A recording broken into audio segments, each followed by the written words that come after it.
And welcome back, Judy Floreal. Thank you, Mr. Floreal. So nice to be here with you on a lovely Sunday morning. So how you been? How you feeling? It's been good, but hard. Why? Lots going on. The mixture of different things. I think part of it was sharing my story. Getting so much feedback. Obviously, so much of it was really positive. I didn't actually hear anything negative. You know what I mean? My brain would think I would hear negative, or make up stories when, you know, maybe somebody who I'd wanted to listen hadn't listened or whatever. And it was interesting because the first recording was fine. And then I think when I started getting feedback, I started getting nervous because I was overthinking it. And I suppose worried about other people's perceptions of me, and then the expectations for the next recording. So as the recordings went on, I basically got more and more nervous about it. And you know what I've been like. But then also there's been a combination of a lot of stuff that has happened. There was a big thing that happened about a year ago, and it was scary. And it made me feel very scared. And it made me feel like that scared little girl that I used to be when I was very small. And I couldn't seem to snap out of the fear of it, and was struggling to the point of almost every day reliving the scenario of what happened. And I just couldn't stop replaying it in my head. And then thinking, well, what if I'd said this, or what if I'd done that, or what if they'd said this, or what if they'd done that, or, you know, playing it and playing it and playing it over in my head, and basically like holding myself captive within that. And then I was like realizing, okay, I'm doing this to myself. I need to obviously stop this and stop that negative brain cycle, because it was affecting us, and it was affecting my life every day, and it was affecting my confidence doing things. And I felt like instead of moving forward, I felt like I was moving backwards, and getting stuck in that negative loop again.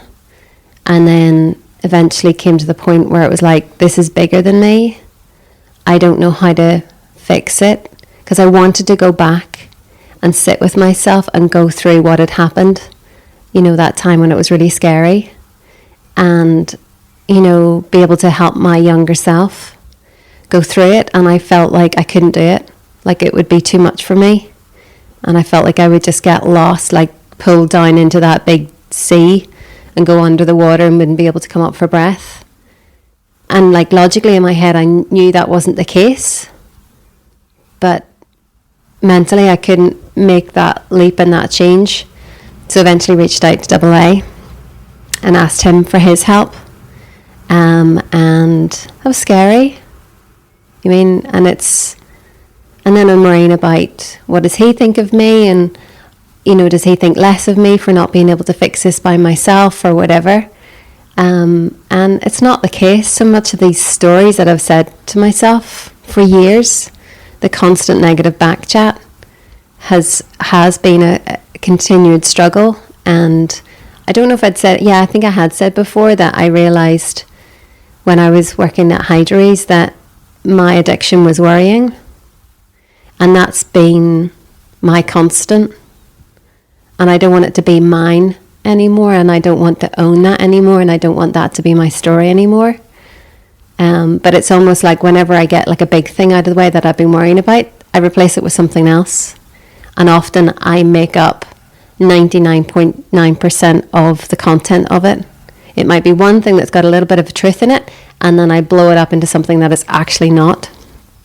And it was like, geez, I'm doing this all the time about everything. And you've seen me struggle with it, and you've tried to like snap me out of it sometimes, and sometimes it works and sometimes it doesn't.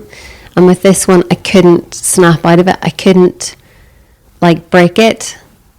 And I knew in myself that it was relating to something in my childhood, because I kept going back feeling like a helpless little girl, and I couldn't seem to, I didn't know what it was. And I'd gone through different other scenarios that I remember, but I couldn't, it didn't seem to like link with those ones. It didn't seem to make sense with those ones. So when I chatted with AA, And, he's got me to close my eyes and relax and, trust him and, trust what comes up in my mind. There's like pictures and colours and things that will come up in your mind, or you'll feel sensations in your body.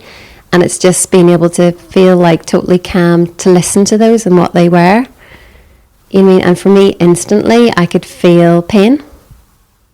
I felt like a gripping on my neck, like a really sore pain, really clear in my neck. And it was like, well, that wasn't there a moment ago. Okay, well, what's that about? And basically, my brain then went back to a memory that I didn't have. I did have, but it was locked away. I'd locked it so far back. And I was really young. I don't know the age, maybe 3, maybe 4, really young, where it was terrifying and where basically my life was in danger. And Mum was there and she was trying to look after me and protect me. But I could see the fear in her eyes. I could see the fear that, her daughter's life was being threatened. And, that was stored away because I couldn't handle it before. And now this time it was like, geez, I didn't know that was there. But it felt so real. I could see it. I could picture it. Different, like therapy sessions, if you want to call it, that I had with Matt had alluded to it. And there was signs of it. But this time it's like, oh, I put the pieces of the puzzle together. And that's why I didn't feel safe.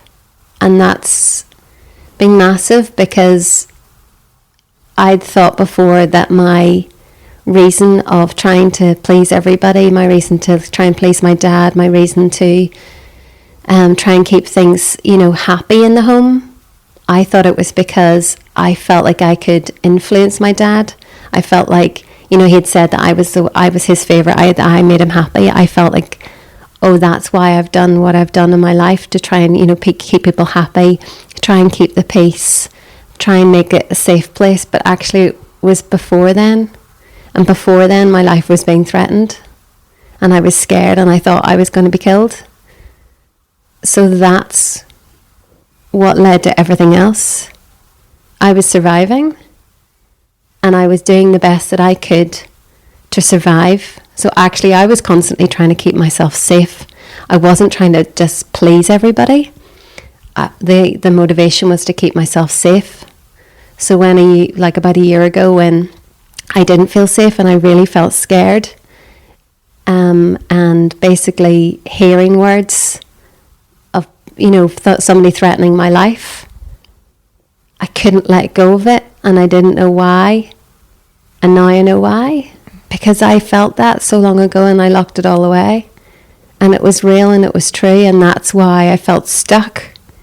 So now being able to clear that out has been good, and it's a release. And now I'm not, every day thinking about what happened.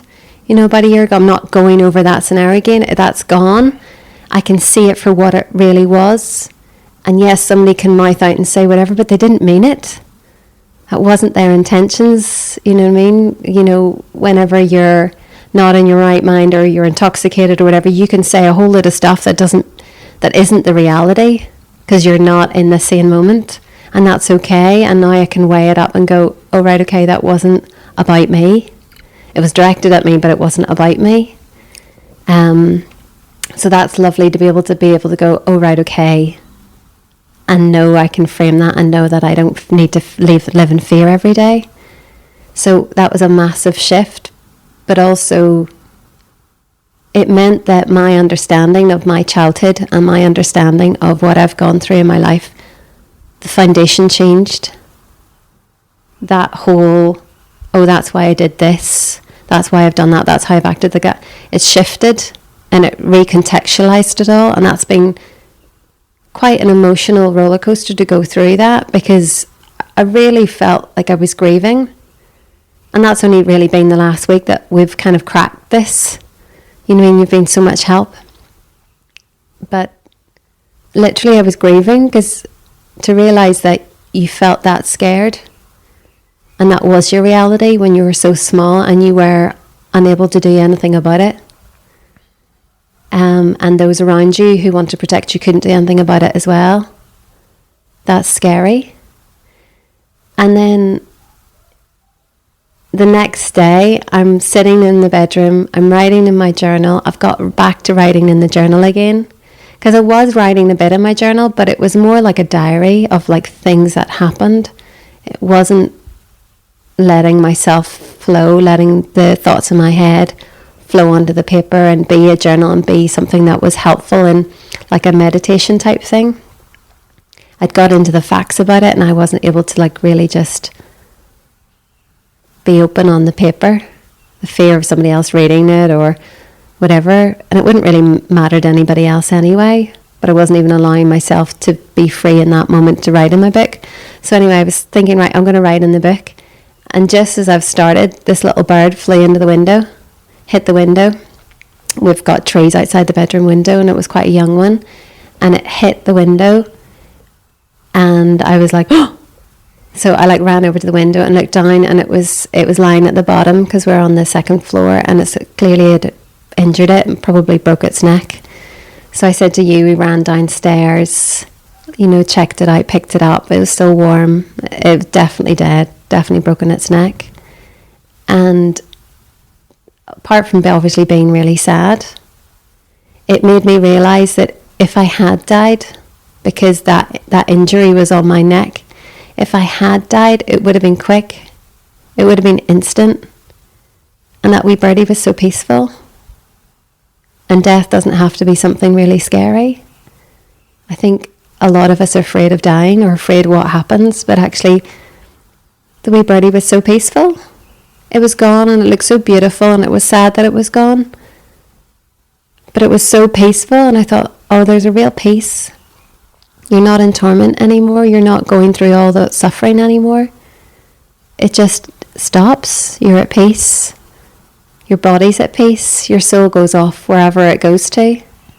And it's like, I don't need to be afraid of dying anymore, because that's ultimately what was driving me, that fear of dying, the fear of, I think that was it.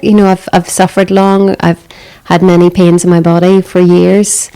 But I suppose it was that fear of dying. And then when you actually see death, like when I've seen people that are dead, my grandmother, there was a random client at work as well.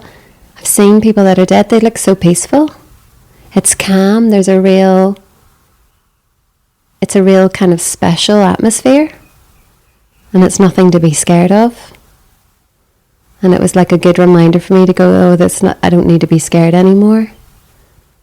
And let myself work through the emotions of that, which was grieving, which was feeling sad, which was, feeling sad for that little girl that was scared.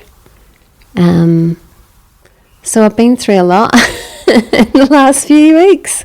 Me too. Yeah. But you've been amazing.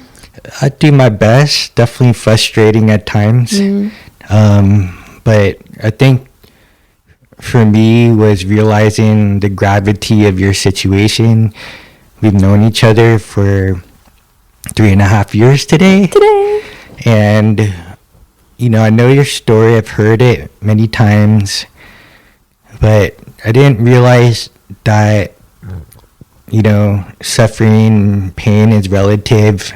It's not that I didn't realize that, but I didn't realize, my perception of what you went through was pretty heavy once I understood that this was a daily thing for you, to be in fight or flight, to be scared of like violence in the household.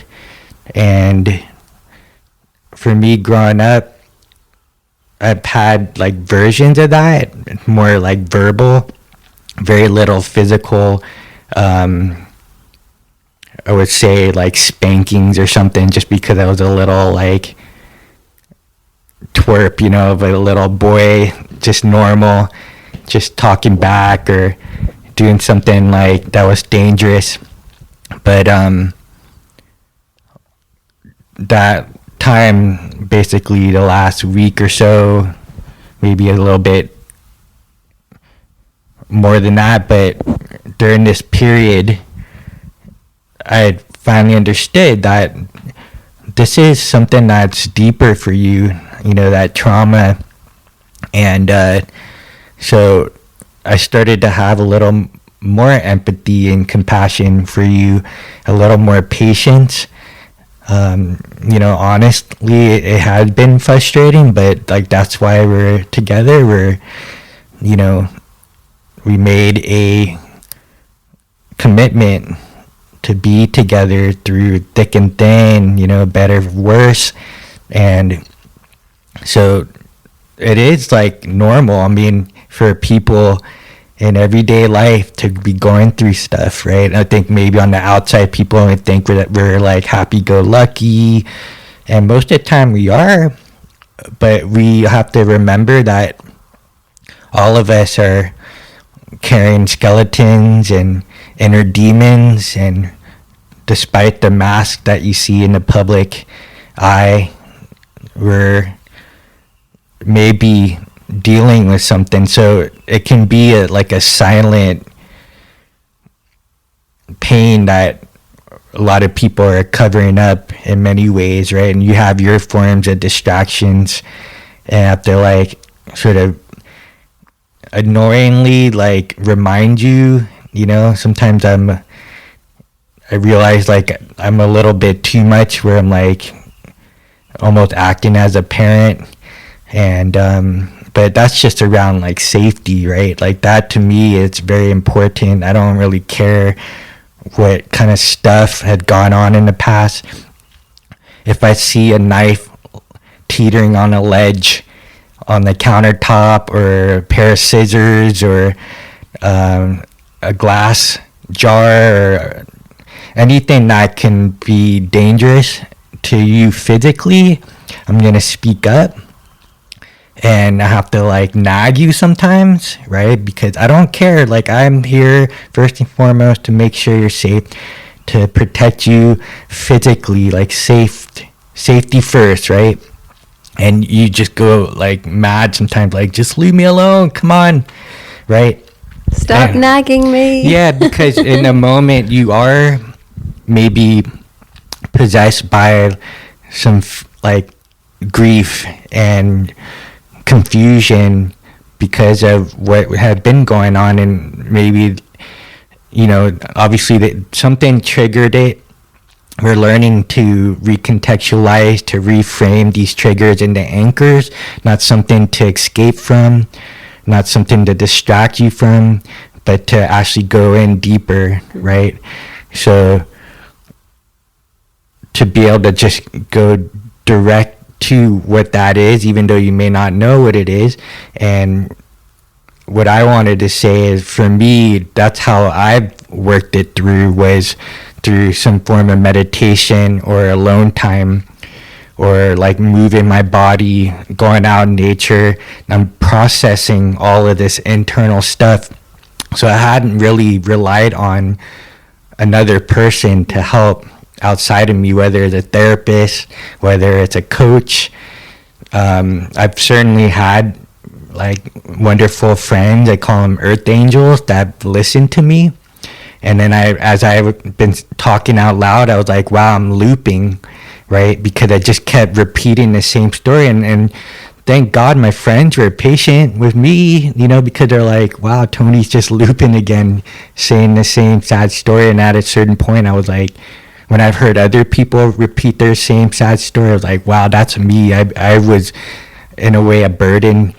And but I understand that when things are so heavy, you don't even know why, and you can find like a skillful person, whatever qualifications they have or don't have, that basically can help you crack that nut and help you, digest whatever's going on, or to figure out like where that comes from, just from a process of allowing you to talk out loud, and then through their skillful ways help you isolate and heal that.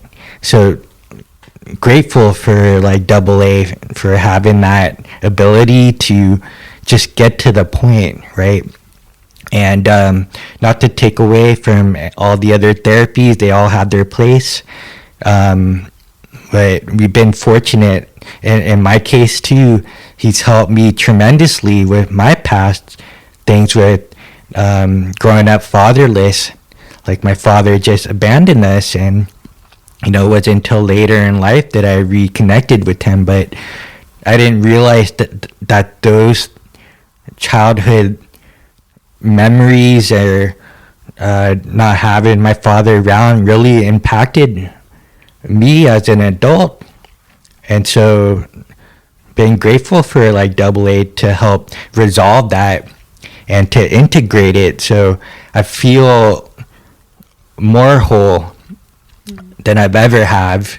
And I also realize this, there's onion layers and it can go deeper, but just because one thing healed, that doesn't mean that like another thing's gonna pop up either, right? So it certainly is a human thing to be frustrated, but it taught me to be more patient with you, to teach us to communicate better, right? Because we're like operating on these assumptions as well, and we get on each other's nerves, right? It's just totally normal. So I think also as well, by me going through, facing those demons from the past, those hidden fears, those scary things. I don't know where I'm at on the memory front. I don't know what else is in there. I know, like I've always known that there's a lot of my past I don't remember. Chatting with my little sister, she has got an incredible memory, almost photographic memory. And we were kind of discussing, and I said, I think, I only probably remember maybe about 30% of my childhood, maybe 25%. There's a lot more in there. But I can't live in fear of more kind of like scary things jumping out of my closet, i.e. my brain, at different times when I feel safe to let it out. I don't know, I can't live like that. It might be the tip of the iceberg. I don't know. And I had this before, where I was basically haunted by stuff I didn't know, or stuff that people had alluded to, social workers or, people that were qualified, kind of implying that I'd had other experiences that I didn't remember. Might be the case, I don't know. Sometimes my sisters and I, we joke about, childhood trauma, the gift that keeps on giving. It's like, sometimes it's relentless. Sometimes it's like, is it ever going to end? It is annoying because, you see other people that had a much better start in life, and they can just get on and do stuff and not feel like they're being constantly kind of like pulled back. But that's my life. That's what I've got. And the thing is, at times, yes, I'm annoyed with it and frustrated with it. But then at other times, I'm actually grateful, because there's so many good things now that I have in my life. And I wouldn't have got there and I wouldn't have experienced them if it wasn't for what I went through. So it's one of those things where I'm not trying to just find a silver lining. So much of it has been good and has been positive, and they're lessons that I suppose maybe earned. I don't know if that's the right word, but also now when I see other people, I talk to other people, I can see what they've been through. They don't need to tell me. I can often just have a sense of it, or you see how they're acting, or you see their body language. And there's times where I've instantly known what somebody's been through, what abuse that they've been through. And in some ways that's good, because I was thinking about actually some of the children that we met when I worked at an orphanage in Brazil. And you could see other people in the team were getting frustrated at some of these like local kids that were there, that were hanging out. And they were from the local favela, so from the local like shanty town. And they'd come down, and we were doing like kind of like church services and community things and fun activities and that kind of thing. And some of the kids and some of the adults were actually being quite rude or annoying or different things, and you could see that they were trying to like smile but getting annoyed. But I could see instantly what was going on with those adults, what was going on with those kids, and what they'd been through, or an idea of what I thought they'd been through. Quite, big, serious abuse. And instantly, once I saw it, I was able to kind of say to the other ones in a nice way without saying, it's like, don't take that personally. That's not about you. They've gone through a lot. They're going through a lot. I can see that kind of thing. And just be able to come alongside them. It's just you have a knowing, I think, and you recognize. It's like something that you recognize. I don't know if it's an intuition. I'm not too sure how to explain it, but you can have an instant kind of understanding and compassion for that person and be able to give them a bit more grace, a bit more space. Just because they're not necessarily fitting with normal behaviors or whatever, there's a reason for that. And hopefully, and I think that's probably what happened to me when I was younger, when different people reached out to me, or friends' parents gave me the space that I needed. Even though I didn't say what was happening, they could probably see something was up just by my behavior or my quietness or my shyness or my lack of confidence, or whatever it was. They were able to kind of see past that and be able to hold that space. And I know that's quite a fashionable term to say, hold that space, but that truly is what it is. Yeah, a form of presence. Mm-hmm. Just unconditional, given like space or a home to feel safe. Because at one level you said maybe a lack of confidence or shyness. So that's like one end of the spectrum, and then the other end is probably what you were alluding to in Brazil with the favelas.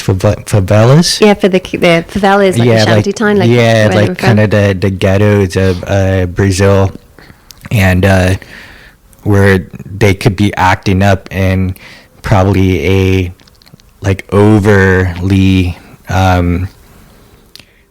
social way, or like just like more loudness, more volume, more and sometimes just kind of coming across really irritating or arrogant, or sometimes even aggressive as well. Aggressive, there you go. So it's like either end of the spectrum that seemed like off balance. People have different ways of expressing their pain in weird ways, right? And so sometimes they're like so subtle that it would probably take one to know one, right, to recognize even on a really extreme end as someone that's very suicidal. And I think we alluded to this in the prior podcast, but they're crying for help in like the weirdest ways. Another thing that we had learned from AA as well is just that it's not till, unfortunately, like looking back 2020, that you see all the little signs that the person was suffering and crying for help, but maybe for pride or whatever reason, like embarrassment, they just could not find a way to ask for help, or just felt like no one was listening to them, like truly. And a lot of it is because like people feel like awkward when someone's too shy or too aggressive, so they just try to sort of move on or like act like everything's normal and not actually just say time out, look at the person and say like, hey, what's going on? Right? Just getting direct. What's going on? I noticed something. I don't know what it is, but do you want to talk about something? Or, you see that with like kids acting up, right? It's usually, it's like a pain in the ass with parents or adults. They just kind of like shoot a kid, go watch some, tablet, some TV, internet, like just go away, go play, right? Instead of just going to the kid that's acting up and saying like, just firmly, without having to yell, get upset, just say, hey, what's going on? And actually listen to the kid, be there for them, right?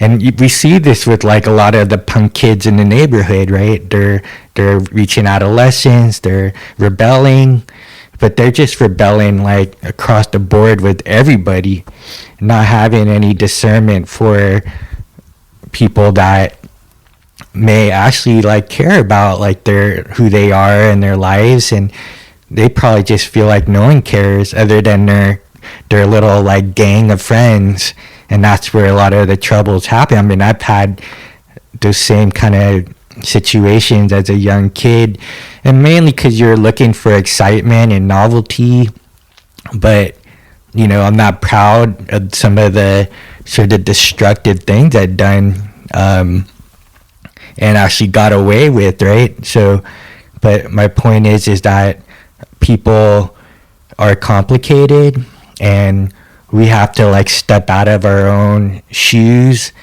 and develop an empathy of, like in your case, Judy, was like, it hit me hard, like, wow, I didn't understand how deep what you went through in your childhood was. And the last week I realized that it took me a while, and I think fair enough to say that I had been there for you, but I wasn't like fully there the way I could have been, and that's because I didn't know, right? As much as I know, I still didn't know until it was like brought up, and I was like, wow, I didn't think about that this was a daily thing for you. Like my childhood was hard. I was very suicidal, but it was relative. I didn't have that feeling like I was gonna die every day. I didn't have that. I just felt like no one understood what I was feeling. No one was truly listening, especially being hearing impaired. I had to listen. So out of necessity, I had to learn to like listen. But even that, I wasn't truly listening to you. You were crying out, and I was just getting frustrated, but I didn't really stop and realize it's not personal with me. I had to take me out of it and be there and truly listen to you. Let you have that safe space to let all of it out. How ugly it would be, tears and snot, whatever, right? Like emotions, just have you feel safe to pretty much run it out, run all of those emotions out until you felt like, okay, right, I got it out, I feel better, right? Because crying is very healing.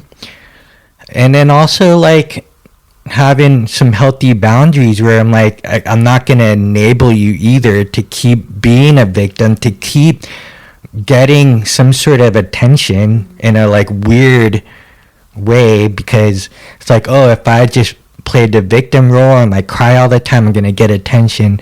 It's like, is this truly a healing moment? Because you don't want to enable like addictions and addicts either, right? So and that just takes time. I mean, like, I'm learning again discernment, like to recognize what is really going on in the moment. From my point of view, I have definitely at times got very stuck in the victim mentality, but I didn't want to be there. Like, I might have got stuck in it, but I didn't want to be in it. You know what I mean? I wouldn't have just cried to get people's attention, and I don't think, I might be wrong, but I don't think the majority of people are looking for that or wanting that. You know, crying's crap. It makes you feel awful. It drains you of all your energy. You can't think straight. I mean, I don't think it's logical that you feel that way. It's just, again, what's running us is that like undercurrent of the unconscious and subconscious where it isn't logical. A lot of the stuff that you were experiencing was not logical, and I was like coming from this logic mind, like just get over it, cry it out, move your body, do this, do that, breathe, do breathing, drink more water, like and you're just like, fuck off. You know, I was just like, I know it's like getting preachy. I was like nagging. I was like, oh, it's logical. And it's like, it isn't. It's a lot of this stuff. Addiction's not logical. Everybody knows. Like, I have my versions of addictions, and we know that, like I could just stop, but I don't, right? Like, I know that this is not good for me, but I can't help myself, and it's that thing that we need to like understand that's running the show. As much as we like to believe that we're awake and we're conscious and we have a conscience, it's not. What's running the show is like all that like subconscious programming, I guess, that's not very helpful to living a good life. So, you know, that's where like I needed to go. Like, I can't just solve this problem like a man just wants to solve. Like, I need to listen, and then I have to like help you come up with your own solutions and answers, however that happens. But it is like a balance, right? And like you were saying, we just can't help this like negative loop either, where it's like you just focus on the problem instead of focusing on like what the solution is, right? Like, and so I realized like I needed to just be there for you and to help you through that process and help empower you to like heal, but on your terms, not my terms, right? It was interesting as well, though, because how many times when I'm struggling with something and I kind of thought, right, I'll speak about it, I'll talk about it, and then I would just talk about surface level. I got frustrated at this, or I did that, or this person said this, or they haven't replied, or whatever. And I needed to get through the surface level stuff that wasn't the issue, just minor irritation-y type things. And then once I was able to talk through that, if you could listen to me and not argue with me about those things or try and fix those things, then I'd get to the, oh, actually I'm in pain, or I'm worried about this, or I'm scared about that, and actually get to what was underneath, what was kind of more in the depth of what was the issue. And a lot of times I didn't even know that. I needed to go through the surface crap, those little irritating things, to go, oh, this is what the actual issue is. And I've seen that happen to me quite a lot of times, and I don't know really why it happens. It's like a lot of times, like I can think of incidences when I was working and my neck was always sore, and that was just a constant. Every day it was sore. I didn't know any better. And also because my neck was sore, I would always have headaches every day as well. So that again was a constant. You'd only be aware of it when it was extra sore, kind of thing. But then if I got another pain on, because I used to have issues, a lot of gynae issues, when that would flare up, then I'd be suddenly at a point where I felt like I couldn't cope and crying in the bathroom and thinking, what's wrong with me? And then my brain would be like, you're in pain. And I wasn't registering I was in physical pain. So there's so many times it's like almost like my brain wasn't making the connections. And I've seen that happen quite a lot. And I think you've seen it happen with me as well. I'm not recognizing what's going on. And I'm not too sure why I don't make those connections. Yeah, it's a vicious cycle, right? Yeah. Because you're in pain, so you're going like, why am I in pain? And then you probably go like, oh, I'm being punished, right? Because that's also part of your like belief systems from the church. And but it just loops over and over versus what do I need? I need to take a time out. I need to like go in my room or go for a walk or take a bath and do like me time, right? So that you can at least like turn the noise down of those signals and maybe reverse engineer, right? And it's again, this is logical, right? But we don't think logically when we're in pain, especially. So, but that is my experience. Like, I realized I just needed to check out, do a little retreat of some sort. It didn't have to be like a weekend retreat. It literally just be like an hour, right? And I had neck pain. I've had various pains in my body, mainly my neck. And I just went deep with that pain. I like developed a relationship with it and through various therapies. But ultimately it came down to me just realizing what that like faulty blueprint was, you know, and eventually it pretty much vanished. You know, I might have like a minor flare up once a year, but of all the practices we've been doing, like it's literally like, knock on wood, right? I literally haven't had it in a long time where I couldn't turn my head. And so again, back to that like negative loop and vicious cycle. It's hard, but it is a moment of your body saying, stop whatever you're doing, stop trying to like put out fires and like trying to please people or do another like task in the house, like more laundry, cook more things, clean this, do that, like buy gifts for people.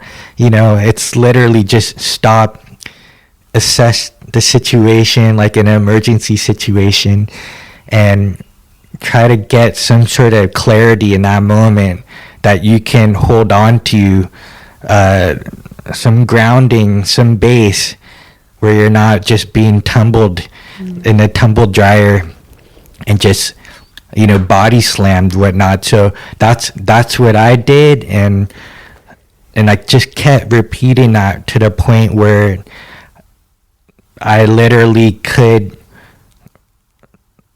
resolve a lot of these issues, right? And so that's the other bit too, like there's like the density of suffering that you've gone through compared to what I gone through. So because you had so much go on, you know, maybe it's taken a little longer. Everybody's at a different timeline, or maybe there is a linchpin that if you can just find that one little trauma piece that's been aggravating your system, and you just pull that linchpin and that whole like house of cards fall, and then you can like rebuild from there.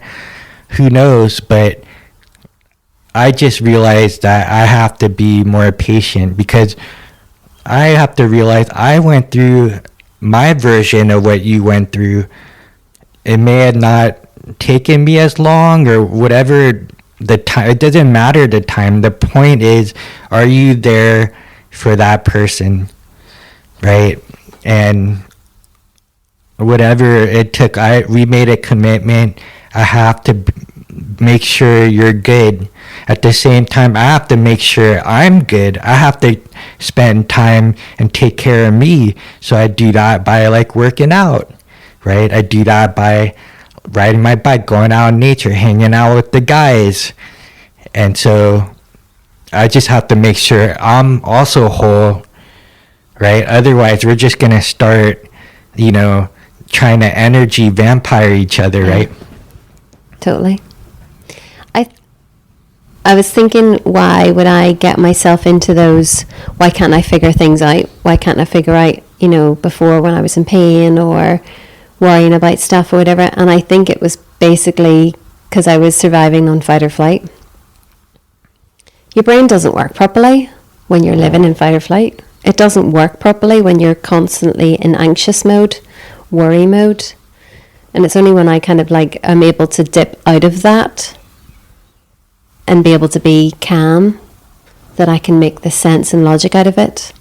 So I suppose for me, it's learning techniques or learning, it doesn't have to be techniques, it's whatever it is that helps me feel calm. Because then when I'm calm, I'm not in a state of worry and perpetual worrying about everything. You mean, because once I get rid of one worry, my brain automatically would slot something right in there. And usually it wasn't just one thing, it would usually be like a host of things. You mean, and I remember, you know, people would say, oh, write down, you know, the things that you're worrying about.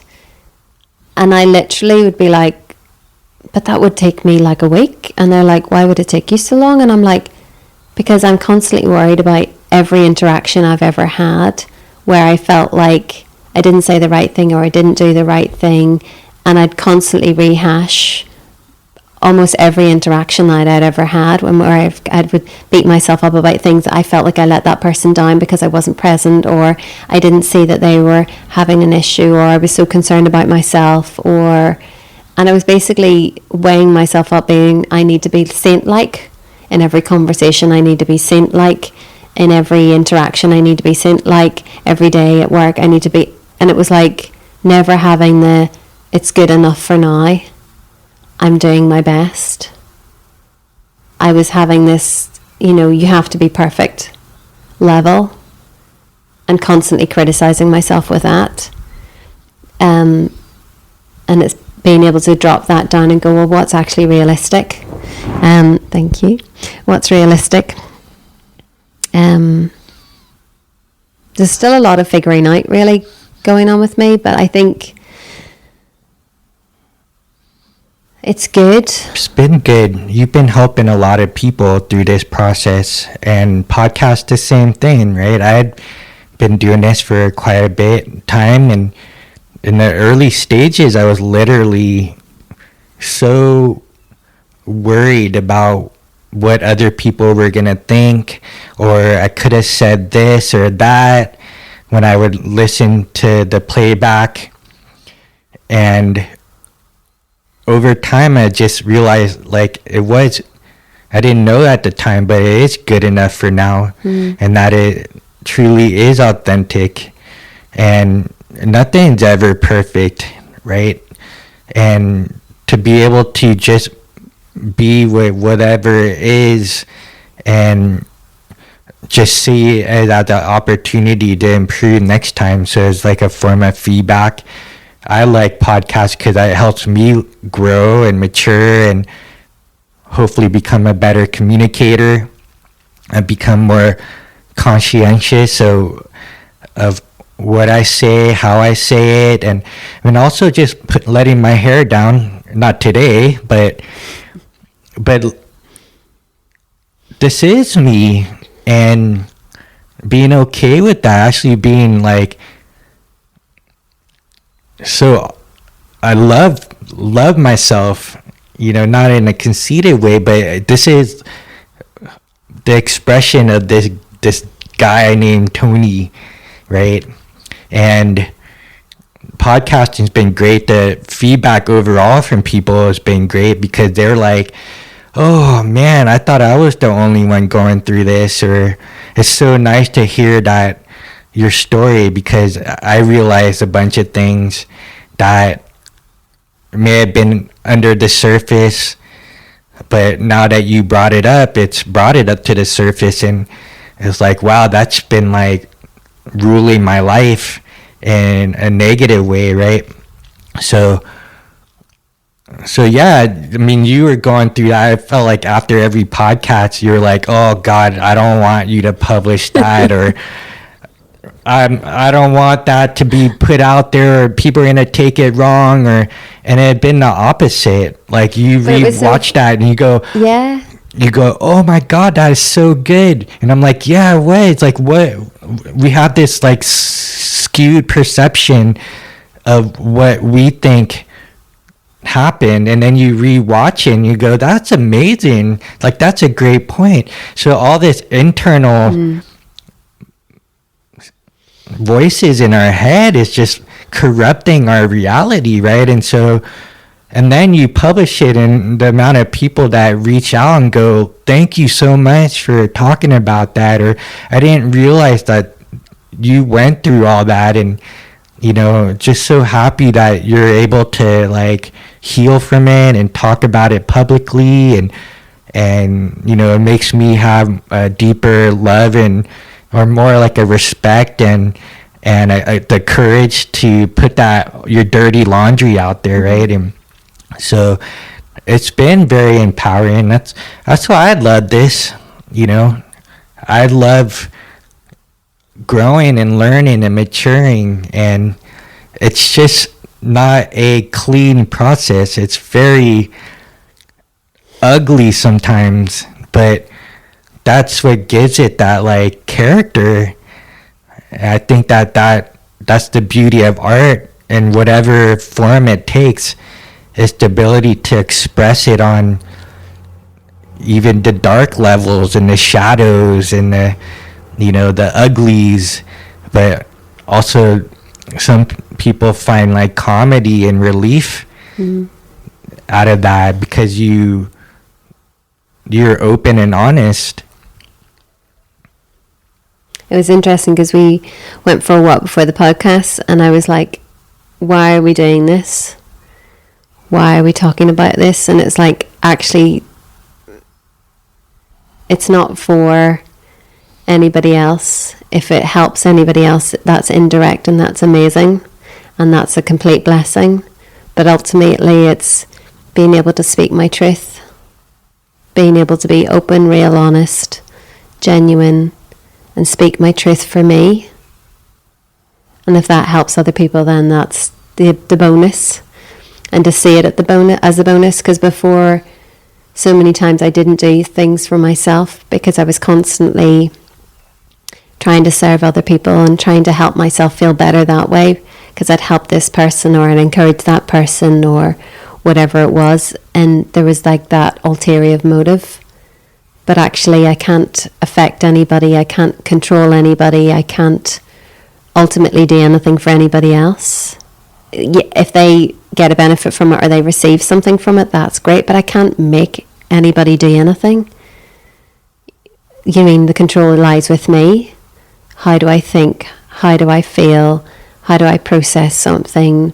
How do I take care of me? And a funny point as well, that because I'd been a whole stress thing, I hadn't realised that I was actually wearing quite a lot of clothes that were uncomfortable, which I know sounds ridiculous, but when your head is so busy with a whole load of nonsense, worrying about everything and everybody else and everything else, and then also definitely if you're in pain and stuff as well, I constantly lived in uncomfortable clothes. And why would I do that to myself? So, I think a lot of times I didn't really recognise it, but also I was trying to fit in. Do you know what I mean? When I went to work, the girls were all wearing high heels, so I wore high heels every day at work. And particularly when you're working in hospitality, you're on your feet maybe 8, 9, 10 plus hours a shift. You might get away with that in your 20s, maybe your 30s, but geez, it takes a toll. And it's like, why was I doing that? Or why was I always wearing, a tight fitted waistband? They're really uncomfortable. I really don't like them. Hell yeah, for elasticated jeans. I only bought my first pair and I love them because they fit every time of the month. They're comfortable and I feel good in them. And it's like, I deserve to feel good about myself. And if that means not wearing fashionable clothes, or if that means not wearing whatever is expected, but actually wearing something that makes me feel comfortable, because the thing is, it's like learning to go, I deserve to feel comfortable. I deserve to feel comfortable at work. I deserve to feel comfortable with my friends. I deserve to feel comfortable in my home. I deserve to feel comfortable in my body. Why would I put myself, you wouldn't have a newborn baby and put it in uncomfortable clothes. You wouldn't do that to them. You would let them have a baby grow or whatever it is, or if they want to run around naked, let them run around naked. Let them feel comfortable. It's like, why don't I do the same for myself? Because when I feel comfortable, I can relax. I'm not worrying about everything else. I feel at ease. I feel comfortable. My digestive system works well. My brain works more efficiently. I'm more present. I'm more engaged. And I feel happier. And then ultimately, I think, then because I'm happier in myself, I'm more confident. So yes, I might not look the most stylish or whatever I thought in my head, but I ultimately feel happy in myself, which makes me feel more confident, which makes me more attractive to people anyway. And it's like, oh, duh. Because I've been running around wearing this sports bra, and I didn't realise until today, it was like it's pressing on my diaphragm, and it actually makes me feel a little bit sick. I was like, why am I wearing this? As soon as I got off home, I like whipped it right off. I'm like, why am I wearing something that feels uncomfortable? Just because it matched the outfit, or just because it was the first at hand, and also, why am I keeping all these clothes that don't fit me anymore? I don't want to be as skinny as I was before. I was unhealthy. And I didn't think healthy about food, and I didn't think healthy about myself. Why do I want to keep these clothes going, oh, well, maybe one day I'll get thin enough to fit it back into those jeans again. I'm like, I don't want to be the person that did fit into those jeans. Because I was skinny, because I was worrying constantly. My metabolism was through the roof. Because I was in fight or flight all the time. It's like, I don't want to go back there again.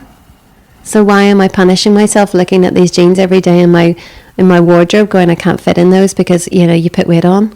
And like punishing myself for putting weight on, but I actually know that I'm happier now. Happier, healthier, and why? What is weight though? What kind of weight? Exactly, as well, but also I'm stronger. I prefer to be stronger than to be slim. Yeah, but why are you stronger? Why you have more weight? You didn't put on more fat or adipose tissue. There's a difference between like muscle or lean body weight, which includes your like minerals in your bones, right? And all those things that are not fat, right? There's hydration levels that affects weight. So everybody's saying lose weight, but they're not like specific. That's because of ignorance. But you can have more muscle and be heavier than when you were skinnier and had more fat. Yeah. Right? So it's kind of like, yeah, it's obvious when you see, heavy people carrying a lot of like extra fat weight. And then it's not as obvious when you have people that have more fat, but they're skinny, they're lean, like they also don't have much muscle either. So they called like skinny fat, but they just look like normal in clothes, but you can tell that they're not as like healthy, they're not as vibrant, right? And they're on the other end of the continuum, as you were saying, because you were in fight or flight constantly with the release of stress hormones. Because fight or flight is actually good. It's just when it's chronic. Yeah. And that's also the distinction that people make. They make the mistake of saying that fight or flight's bad, or you don't want to be calm all the time. You want kind of like the right amount of dose of certain stress hormones, especially when you wake up in the morning, because it's what gets you out of bed. But you don't want that same sort of stress hormone at the end of the day when you're trying to relax and go to sleep.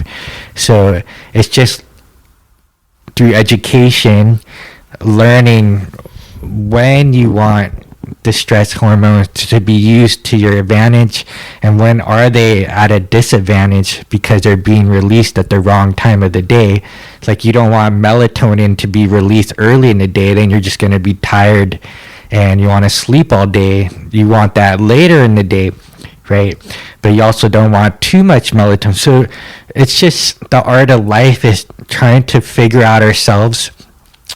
I was the same way. I wore uncomfortable shoes just because they were fashionable. They looked cool, right? Like my Nike Airs back in the late 80s. Like I wanted to be like Michael Jordan, and all my friends had Nike Airs, right? And it gave me like calluses. I had plantar wart, right? Like, what good is that? And funny enough, because I have wide feet and like smaller feet, like nothing fit me, and it's only now later in life where I'm like, I want to be comfortable. I don't care what people think or how those shoes look.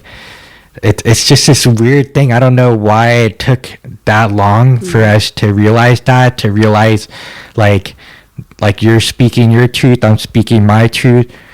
It really is just our opinion, and everybody else is entitled to their opinions, but we shouldn't like censor each other. Like, everybody should be able to express how they feel, and then either we agree or we disagree, and that's fine.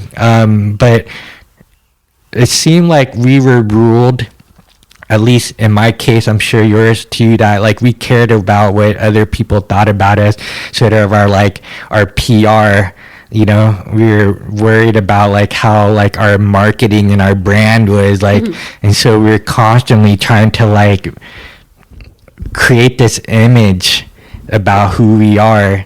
And I think the fundamental for me was just a desperateness to be accepted, a desperateness to be liked and accepted and loved, I suppose.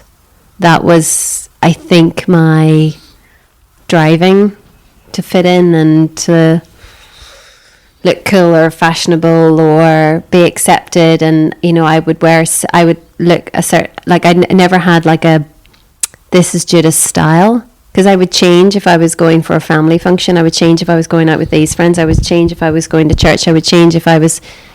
Because I was trying to go with what would be accepted within that environment. Not going, what do I fancy wearing today? What do I feel comfortable in? What do I feel confident in? That was never the overriding thought. And you've been great for that, because I would go out, would be sitting in the car and wearing something. And I'm like, oh, this is cutting me. It's so tight in myself, but it really goes nice, and I really wanted to wear these jeans today. And you'd be like, what are you doing? Just go upstairs and change and put something comfortable on.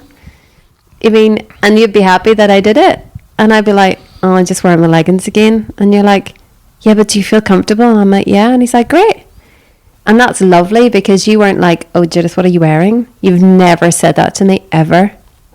You're like, do you feel confident? Do you feel comfortable? And I'm like, yes.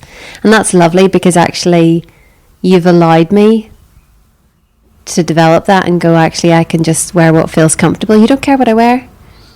You don't care if I've worn the same outfit for the same 3 weeks. I just keep putting it in the wash and putting it back. You don't care. You're just like, do you feel comfortable? And that's lovely. That's really lovely. Yeah, I think that, life is so short that to spend most of your day like worrying about that kind of stuff, where, what are you like producing or creating, or the limited bandwidth that we have on a daily basis, why are we wasting it on junk of different forms and versions? So I just feel like, yeah, I'd like fine things. Like, I would wear a nice suit every day, just because there's something about a suit that's really like sexy and cool. It's not like the most comfortable thing to wear. I guess you can make it in a way. But again, like having a new suit every day, that's like very expensive as well. There's ways of that, getting away from that, like going to Asia and getting it cheaper, custom made, but you still have to fly to Asia. You got to do all these different things. So in the end, I just want to be comfortable, and generally it's like t-shirt and jeans for me.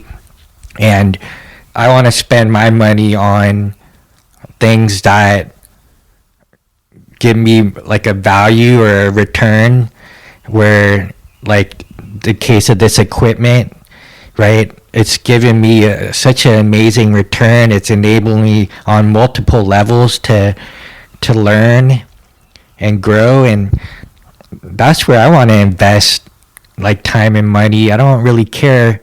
That would be a bonus, right? I'd like to move in that direction. I like fine things. I like flying business class, first class. It makes a huge difference traveling like across multiple time zones. But I don't need it, right? The same, like I could literally walk everywhere. We could ride our bike, right? I don't need a car, but it's nice for some things, right? And you can rent it. So again, why are we doing things like because we're trying to impress people? Like I'm over that. Like I don't know why it took this long, and in maybe our 40s you start caring about what's more comfortable for you, like what makes you feel good. You're less about like pleasing people. Like I just think it's amazing that people can learn that at such an early age, right? But we all have our different like trials and tribulations in life, and we don't need to compare ourselves to other people anymore either, right? There's a sense of freedom.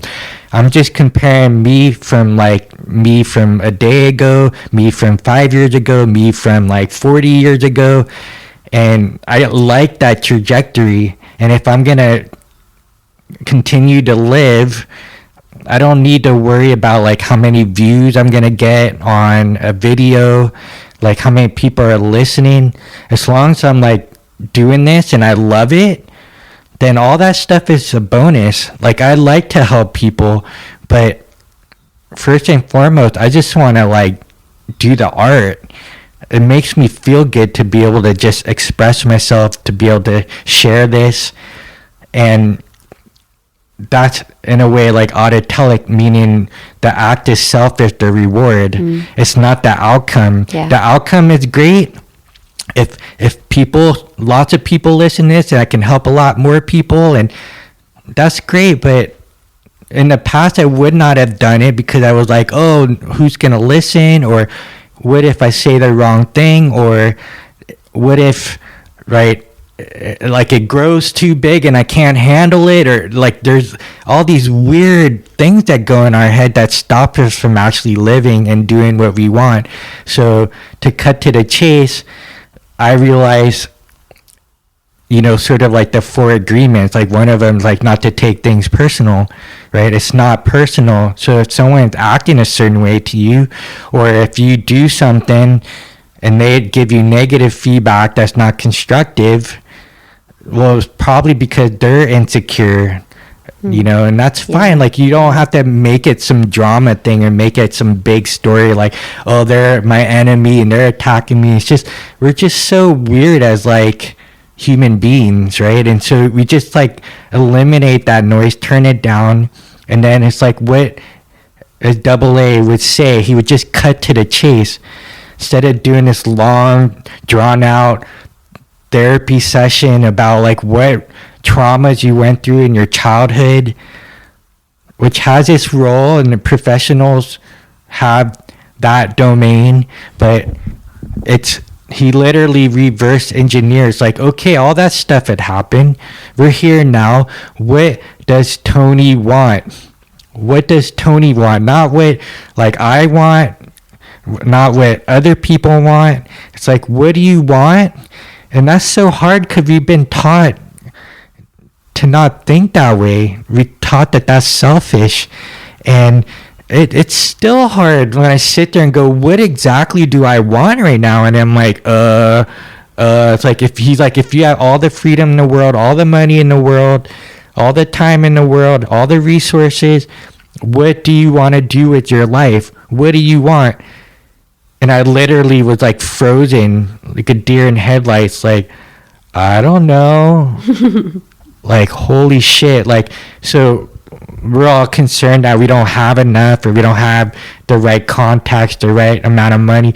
But on the opposite flip end of that coin, if you were given everything, you still would be frozen.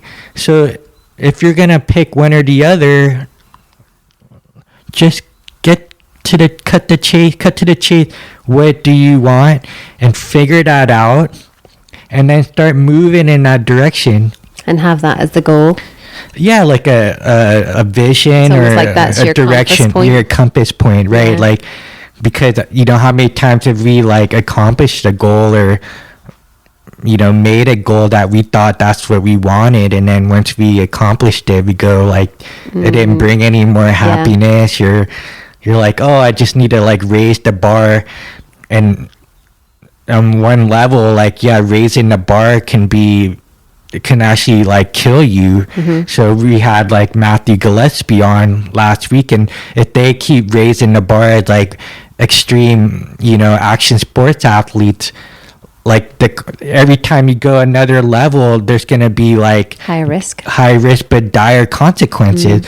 Like not so many, you know, people die from falling from, you know, a foot high, but you start going up, you know, even 6 feet high, 8 feet, 10 feet, 20, 30, right? Like the chances of surviving or, you know, at least escaping from the injury just becomes very like minimal. Well, it's reduced. Yeah, right. So whereas like you're saying, if you can just at least move in a direction of where you see yourself going, like where you have this limited life, this one life, we don't know where we're going after we leave this existence, right? So it's like you have this one shot.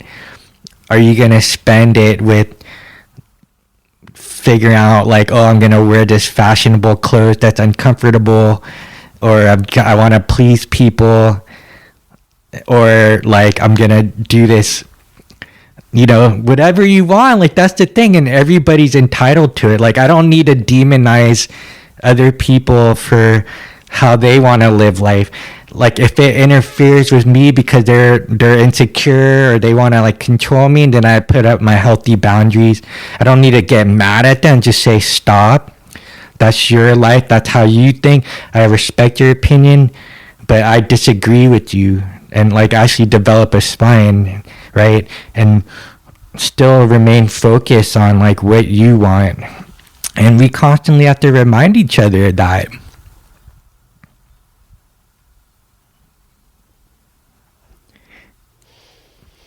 Having a pause. So what do you want, people? Right? One of the best things I heard from one of the teachers, you know, that I came across, even in the physical form, it doesn't matter. Like, again, everybody, including me, has skeletons in the closet. We aren't perfect, but this teacher, he's also human. It's just people treat him like he's some special like human god. But like Dr. David R. Hawkins, one of the things that he said was, you know, you don't have to demonize like one thing if you like another thing. So for example, he gave like, if you like vanilla ice cream, you don't have to demonize chocolate, right? It's like, yeah, you don't like chocolate as much as you like vanilla. You like vanilla, but you don't have to like badmouth chocolate because you like vanilla. So it's the same thing. Like, because you like a certain way of living, you don't have to demonize everybody else or have a chip on your shoulder like, I'll prove you wrong, or have pride like, I'm gonna do this because you told me I couldn't do it. And you know, it's like all this extraneous noise that's unnecessary. It's like, why don't you just do the thing?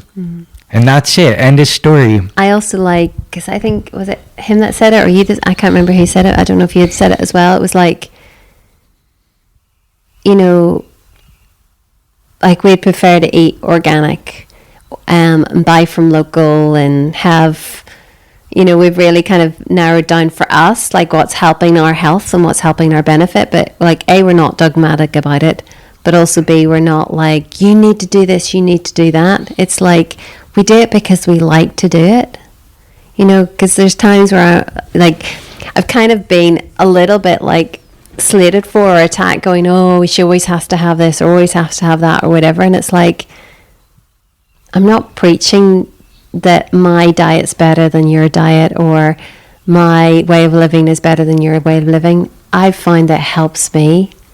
I mean, I think my system was more sensitive because I lived with very high stress hormones and I operated at that level and I didn't know any different.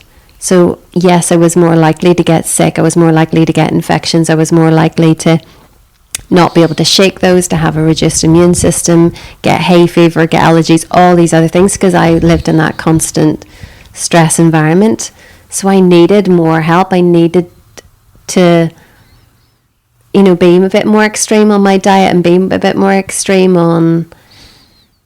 But again, it's relative extreme to who, right? True, but I think also as well, it's like I don't need to justify what I do. That's right. It's like I do it because I like to do it, because it benefits me and I appreciate that. You feel better. Yeah. You see the results. And I, sometimes, you would try and explain to other people, but actually it's like, there's no point.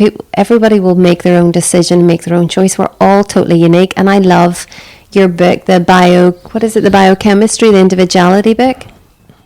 Biochemical individuality. So good. It showed like stomachs. And, we've seen this diagram since we were a kid of like, anatomy this is your chart. stomach and Yep. this is your liver and this is your intestines and this is what it looks like. And we all think that we all have the same stuff. It's cookie cutter. Exactly. It's not. Like, I think there was like 11 different diagrams of completely different looking shapes of stomachs. Stomachs, livers, hearts. Right across the board. And it's like, well, if we all look so different externally, why the hell are we not different internally? And it was like the penny dropping moment of like, oh yeah, of course, we're all different. And why is everybody being treated the same? Yeah. Right? Whether it's medically, whether it's psychologically, whether it's through physiologically, exercise, everybody's given a cookie cutter program where they're not actually looking at the individual and creating a specific individualized program for that person. And the thing is, people will use those key words and say, oh, we do individualized programs and we do listen to the person. So they say all the right things, but when it comes down to, they don't. They don't. Right? And so, just because it's functional medicine or alternative medicine or, holistic, that doesn't mean anything either. They're just as bad as like the medical system and, selling you a bunch of products or getting you on a bunch of like pharmaceuticals, irregardless of like actually understanding what's going on in your home, what's going on in your work life, what's going on in your environment as a whole, externally, internally, right? On a physiological level, on a psychological level, on an emotional level, right? On a financial level, like they're not looking at the individual and then assessing, and on a organ level, right? Like you're saying, we're all built differently, right? And we all come from different backgrounds. So if you want to get better at something, you need to look at all the factors, all the variables, get honest, do a complete inventory of all the systems, because they're not separate. Yeah. We like to separate them because it's easier to communicate. But at the same time, all these systems work together as a whole. And until you understand that, you're just going to keep repeating the same habits of patching a problem with a pill, with an exercise program, with whatever it is, a pharmaceutical, without actually getting to the root cause. And, it takes time, it takes effort, and it takes humility to go, yes, I have been addicted to this, and I have been, spending too much time on social media. I have been, not cleaning my house or airing out the house with fresh air or whatever it is. You have to be completely self-honest before you can change. And I think for me, you learn about things along the way. And when stuff resonates with you, look into it. It's come up for a reason. But ultimately, it is going back and listening into myself and listening to my own intuition. And that will guide me. but I didn't have the trust there for so long in myself. And that's so fundamental. You mean to be able to provide those core things for yourself, that you feel safe, that you've got everything that you need, you're able to sleep. It's like the basics that you want to give a child, that they feel safe: food, water, sleep. There's another one I can't even think of it.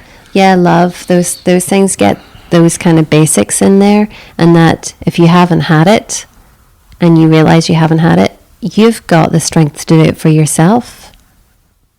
That you're now your own adult, and you're now responsible for yourself, and to provide those things for yourself. And you can't fix other things until you've got your fundamentals right. And I was running around basically not feeling safe, so I couldn't, and I was focusing on other things, basically other distracting things, but I wasn't able to go, what is actually wrong? Oh, I don't feel safe. Why don't I feel safe? And break it down, rather than just trying to cope, which I did for months. And I was a bit of a mess and all over the place. But it was like, right, what's the core issue here? And it was that being real and honest, and not letting myself get distracted by all the other things that are there. And distractions, I put distractions in that bracket of anything that you're doing. It can be anything. It can be the good things and the bad things. It can be, the good things about cleaning the house, making your home good, safe, clean, making, the best fermented foods and the healthiest foods or whatever. It doesn't matter. Yes, there were good things, but I was still distracting myself with being busy, doing whatever I was doing, whether it was, good outcomes or bad outcomes. I was still distracting myself. And I find that hard, sitting with myself, because there was a lack of trust in myself. And there's been a lack of trust there for a long time, listening to, everybody else, thinking that everybody else knows best. But ultimately, I know the best for me, you know the best for you. And yes, we're able to help each other in the journey, but it's boiling it right back down to listening into yourself, because you're your best guide. In terms of, why don't people like to rest? Because those inner demons, those inner voices get turned up to 11, right? So that's why they do some form of addiction to check out, right? Yeah. And so to actually get your nervous system recalibrated and reset, probably the most simple thing someone could do, and I told you this, is to rest, to sleep, to get adequate sleep every night, so that your nervous system gets recalibrated, your reality gets recalibrated. You can handle the inner demons, the density of that dark feeling, right? And you have the capacity to be able to handle it, at least increase your chances of handling it better when you're rested. And that includes taking breaks throughout the day, finding something, maybe even exercise or a walk through the park, something can be very gentle, just to be with yourself, to observe these things to a point where you can go, oh, these are thought forms, right? I'm not identified with sort of the ticker tape of emotional baggage that's running through my system. You can have a little bit of space, providing space or holding space. People can hold space for each other, but you can hold space for yourself. Yeah. And the more you can hold space for yourself through rest and recovery, sleep, naps, gentle exercise, whatever it is, combination of the above, whatever works for you, where you find it is some sort of self-therapy, and then you have space to not be polarized or possessed by these thoughts, feelings, and emotions. And that's very healing. Once you get the hang of that process, the more you invest in yourself, the more you're going to get a return of feeling grounded, more centered, and less disturbed by chaos, whatever form that takes as well. So you obviously are getting better. I'm getting better. It's just you get what you put in, and some people just aren't ready for that, and sometimes you have to walk away from people like that. Unfortunately, it's, you love them. Some people walk away from you because they don't like that you become more calm. They get more like anxious and self-conscious being around you, and we're not trying to be, I guess we're not trying to make people feel awkward, right?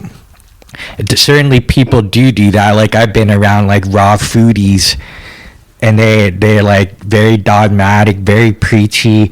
They look at you like with culty, like snake eyes, and their bright like smiley teeth and their glowy skin, but they're looking at you all weird, and that's uncomfortable. Like, I hope that when people hang out with us, they don't feel like we're trying to like hypnotize them with some weird like voodoo stuff, right? Like, it literally, like, let's just be normal. Like, let's just have fun, share, and be respectful above all, right? Regardless of opinions. And that's just what's happened, and I hope that we can continue to be inclusive, right? But again, have like healthy boundaries. We're wrapping up. Judy, any final words of wisdom, anything that comes to mind?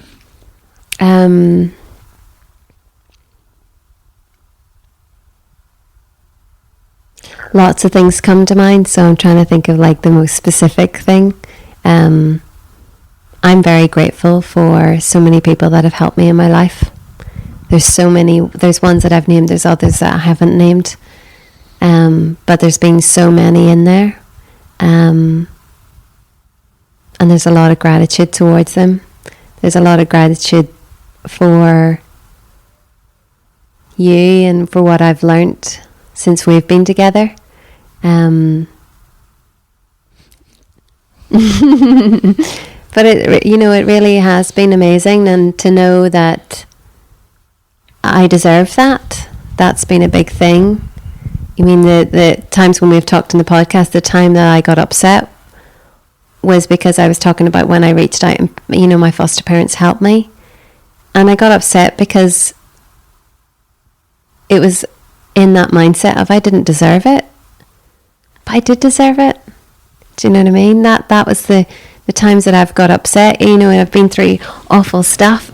It's like feeling like I don't deserve people's kindness and feeling like I don't deserve, gifts or whatever's come my way. And it's like, that's complete nonsense. It's complete nonsense. And it's learning to teach myself those basic things, that I deserve to be happy, and I deserve to be calm, and I deserve to feel safe, and I deserve to feel confident, and deserve happiness and to feel lighter. And I love that phrase that Matt says, lighter, brighter, happier. It's like, yes, that's what I feel, that's what I want to feel, and I want to feel that every day. And I won't always feel that every day, because sometimes just stuff comes up and bites you on the ass and you got to deal with it. But then it's okay to feel whatever you're feeling. I think for so many times I would just punished myself, and it's like I've already gone through enough punishment, enough grief, enough sadness, shame, guilt, fear, terror, trauma, whatever it is. I've had enough. I deserve to have better. And then once knowing I deserve to have better, then I need to put those little steps in place where I make that my reality and I choose better. and I'm able to choose those, step by step by step. And, thinking on that analogy, what Matt G was saying about the ladder. Do you know what I mean? It's not hard to go up one step and look around, and it's not too scary. And we automatically think, oh, I've got to get to the top of the ladder, and how scary that'll be and how hard that will be. And it's like, no, but there's lots of steps along the way. And when I look back, there was a memory that came up on my phone today, 8 years ago, hanging out with my little sister over in Bristol, I think it was. Could have been Bath, but I think it was Bristol. And 8 years ago, and yes, I look younger, but actually in some ways I didn't look younger. My eyes were so dark. Eyes are dark, you're pale, wrinkly, really slim, yeah. And it was like, yes, my skin looked a bit younger, but actually my face looked older, and it looked, just worn down. Yeah, exactly. And it's like, I don't want to wish for the younger Judith that was younger, had nicer skin, was slimmer, was all these other things. I don't want to be her anymore. I don't want to have what I was like at those times. It's like, I want to be me today. And yes, I've got a few more wrinkles. I might have a bit more of a chin thing going on, or whatever going on, or, those telltale signs on your hands that you're getting older. Doesn't matter. It's like, I'm happy with me. And it's so funny that sometimes I get self-critical about whatever, about my appearance and my complexion. It's like, to learn to be happy with me. I did it with my hair, and I gave up the hair dye, and that was brilliant, and I've never regretted it. And once you make the decision, you just commit and go for it. Never regretted it. And it's like, well, let's apply that to everything else in my life. Mm-hmm. Let's be happy with me. Mm-hmm. Get rid of the negative back chat. Let that go. Stop going back to it. Yeah, at least I don't know if it ever stops.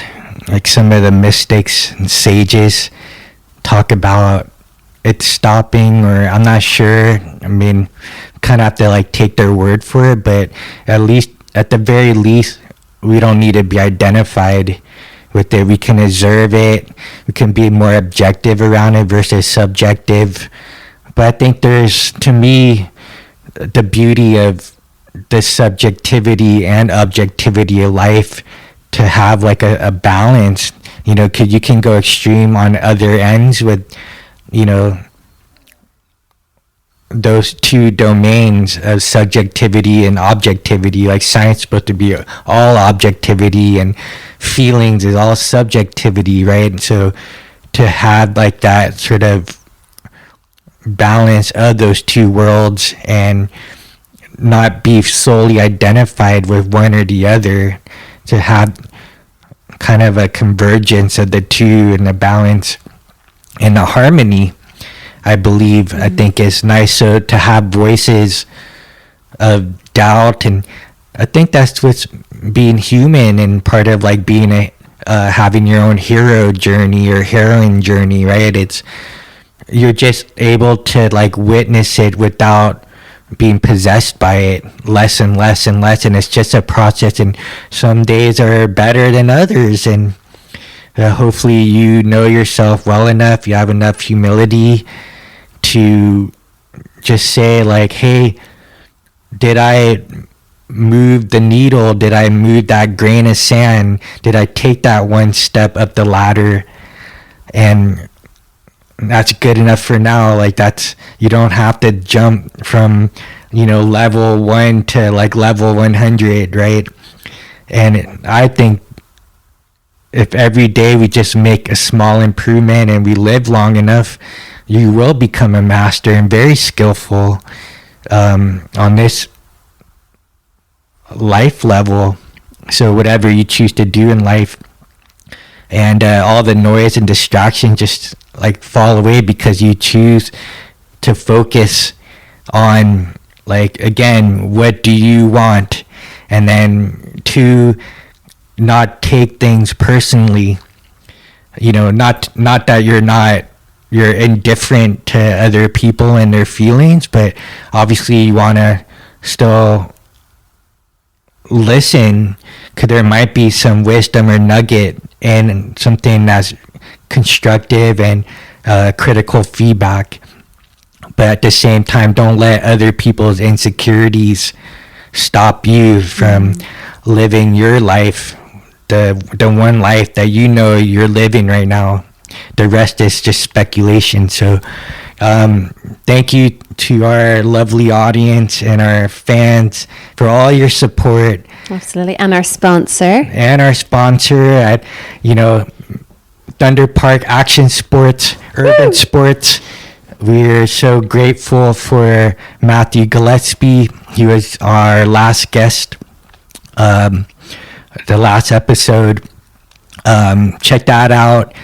We're so grateful for, their sponsor, their support in helping us conquer physical fear, internal fear, of riding like ramps at the skate park, and all of his team, whether it's Mikey or Hendo and Susie, Jason. They've all been so supportive for us riding BMX and living out our dreams, and step by step getting better, getting more skillful at riding ramps and riding bikes. And they're not just limited to BMX bikes, but mountain bikes, scooters, skateboards, roller skates, rollerblades, any kind of, even parkour. Doesn't matter what you use, they have the facility. They have a very supportive staff and team. They actually listen, their safety first, but they also encourage you to progressively overcome your physical limitations and fears in a very safe way. So thank you, Thunder Park. Thank Thunder Park Action Sports, and thank you, Matt Gillespie, for sponsoring Hangry and Horny. So with that, see you guys on the next episode, and lots of love.